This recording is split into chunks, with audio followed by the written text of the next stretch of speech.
ជំរាបសួរបងរៀននៅសាកលវិទ្យាល័យបងរៀនជំនាញអីគេដែរតើបងការនៅរៀនសាកលវិទ្យាល័យយើងរៀនជំនាញ Business Management វិស័យវិរៈបន្ថែម Express របស់បងមកដល់បច្ចុប្បន្ននេះមានជាមួយនឹងបទពិសោធន៍ជូរចត់អីដែលបងមិនអាចបំភ្លេចបានបទពិសោធន៍រឿងដឹកជញ្ជូននេះគឺជូរចត់ទៅថា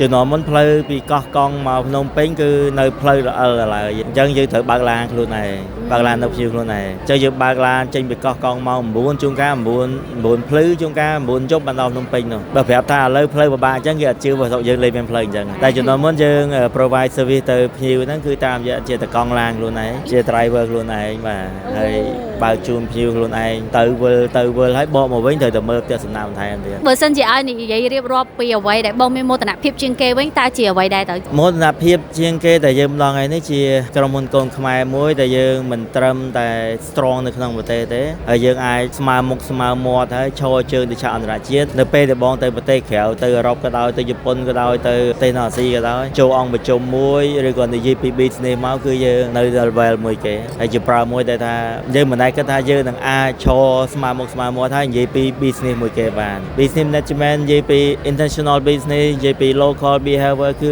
យើងអាចនិយាយបានស្មើមុខដល់មួយគេហើយ more proud យើង feel ថាយើងចេះច្រើនជាងពួកគាត់ទៀតព្រោះយើងបានឆ្លងកាត់សង្គមមួយដែលពិបាកពួកគាត់បានឆ្លងសង្គមមួយបានទេគាត់ជាអ្នក successful ក្នុង business មែនតែគាត់ success នៅក្នុងសង្គមមួយដែល modern ហើយស្រាប់អញ្ចឹងវាជាមោទនភាពមែនទេដែលយើងមិនត្រឹមតែគួរប្រជែងទៅក្នុងស្រុកទេតែយើងឈរជើងទៅដល់ស្រុកក្រៅហើយយើងបានធ្វើបានល្អជាងគេទៀតក្រុមហ៊ុនវិរៈបុណ្យធម្មគ្រប់យើងមានជាមួយនឹងចក្ខុវិស័យអីគេដែរនៅក្នុងរយៈពេល10ឆ្នាំខាងមុខទៀតចក្ខុវិស័យវិរៈបុណ្យធម្មគឺជាក្រុមហ៊ុនមួយដែលនឹងវិនិយោគទៅលើពហុវិស័យអ្វីដែលជាវិស័យចម្បងហើយអាចទ្រទ្រង់ដល់សេដ្ឋកិច្ចក្នុងប្រទេសកម្ពុជាយើងក៏ដូចជួយដល់សេដ្ឋកិច្ចប្រជាពលរដ្ឋកម្ពុជាយើងហើយយើងនឹងឈានជើងទៅដល់ទីផ្សារអន្តរជាតិហើយនឹងប្រកួតប្រជែងមួយទៅផ្សារអន្តរជាតិបន្ថែមទៀតដោយសារពីមុនមកគិតថានឹងអត្រែតបាទតែក្រោយមកសម្រាប់ចិត្តថាយើងនឹងមិនអត្រែតទេហើយយើងនឹងធ្វើការរហូតដល់ងាប់ពេលណាក៏ពេលហ្នឹងហើយយើងនឹងឈរជើងជាក្រុមហ៊ុនកូនខ្មែរមួយដែលវិនិយោគទៅលើពហុវិស័យដែលចាំបាច់បងគាត់ថាវិស័យអីដែលជាវិស័យចម្បងដែលបងកំពុងតែផ្ដោតសំខាន់ជាងគេដែរនៅពេលនេះ Honestly បងស្រឡាញ់វិស័យសថាគារ resort តែវិស័យដែលជា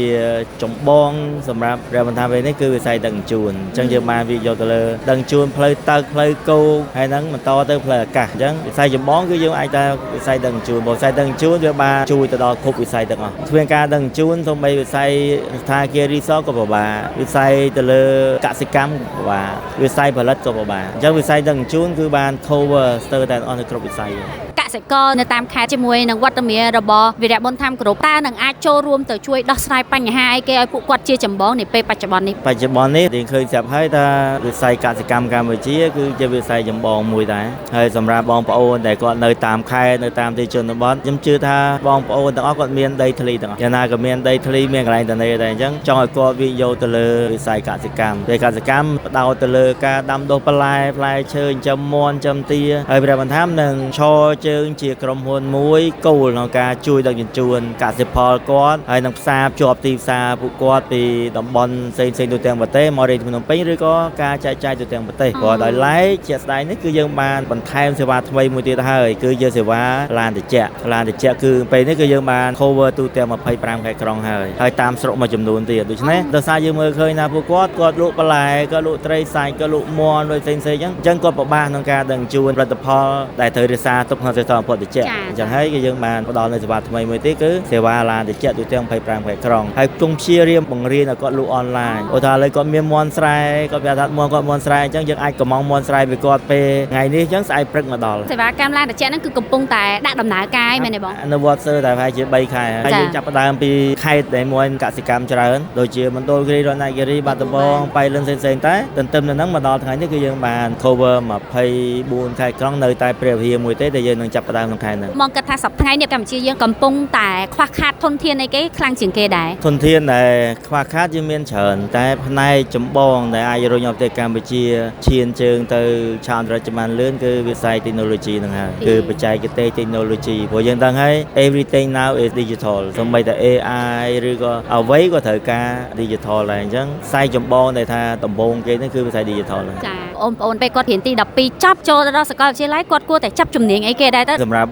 បងណែនាំឲ្យរៀនច្រើនពេកទេបងអវិជ្ជមានបន្តិចក្នុងការរៀនច្រើនដល់ណាចប់បញ្ញាចប់អីចឹងទៅការងារជាច្រើនគឺបច្ចេកវិទ្យាជួយបានអស់ហើយ AI ជួយបានអស់និយាយ account មួយចុះគាត់ account លើ AI ជួយបាត់ហើយ design មួយចុះ design ទេ AI ជួយបាត់ហើយអញ្ចឹងគួរគិតថាតើមុខវិជ្ជាតែគាត់ត្រូវរៀនទៅនេះជាគ្រឹះទេអញ្ចឹងដើម្បីឲ្យគាត់យល់ដឹងពីខុសពីត្រូវពីភាពបត់បែនបានតែរឿងដែលគាត់ត្រូវធ្វើពេលនេះគឺពង្រឹងខ្លួនឯងទៅលើបច្ចេកវិទ្យាព្រោះបច្ចេកវិទ្យាមិនហ្នឹងត្រូវតែរៀនបច្ចេកវិទ្យាទាំងអស់ហ្នឹងរឿងដែលពិបាកបច្ចេកវិទ្យាហ្នឹងហើយបដិស្ថានគេថាគាត់ទៅធ្វើការងារស្ថានភាពផ្សេងៗគាត់ត្រូវការបច្ចេកវិទ្យាដែរហើយគាត់អាចរៀនពេលក្រោយបានវាសល់ពេលរៀន on-site បានតែ technology នេះមួយមិនអាចរៀន on-site ទេបើអនុវត្តផ្ទាល់ហើយត្រូវការមានគ្រឹះសំខាន់ តើបងអាចមានជាមុខវិជ្ជាតម្រង់ទិសណែនាំទៅកាន់ពួកគាត់ទេ យើងអាចនិយាយបានថាកុំតងគិតថាតើខ្លួនឯងត្រូវតែរៀន technology ព្រោះអ្នកខ្លះ is not really there គាត់អត់ចេះទេគាត់ចង់តែគាត់ចេះទេអញ្ចឹងរៀនតាមអ្វីដែលខ្លួនឯងមានជំនាញកុំរៀនតាមអារម្មណ៍តាមបេះដូងធ្វើតាមអ្វីដែលខ្លួនឯងចេះធ្វើ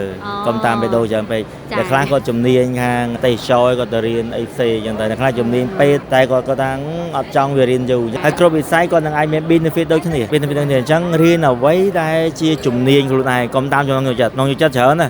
តែរឿងខ្លះបងចិត្តជា part time job ឯងដោយបងជំនាញបងចូលចិត្តអូតែ resort តែ business the real business is transportation logistics អញ្ចឹងបងត្រូវតែធ្វើអ្វីដែលជាជំនាញខ្លួនឯងអញ្ចឹងតែអារឿងនោះធ្វើក្រោយបានទេស ប្តាហ៍ថ្ងៃនេះក្រុមហ៊ុនវីរៈបុនធាំក្រុមកំពុងតែជ្រើសរើសបុគ្គលិកភាគច្រើនជាងគេនៅក្នុងផ្នែកណាដែរ មាន3ផ្នែកដែលយើងពងរើសនេះគឺទី1ផ្នែកទីផ្សារនិងលក់ហើយទី2ផ្នែក technology IT ហើយទី3គឺកណន័យ ជាចុងក្រោយបងមានអ្វីចង់និយាយទៅកាន់ទាំងអតិថិជនក៏ដូចជាអ្នកគ្រប់គ្រងរបស់បងដែរ បាទសូមអរគុណអតិថិជនរបស់ព្រះបន្ធាំទាំងអស់ក៏ដូចជា fan ព្រះបន្ធាំទាំងអស់តែគ្រប់គ្រងគ្រប់អាជីវកម្មរបស់ព្រះបន្ធាំគ្រប់របស់យើងហើយក៏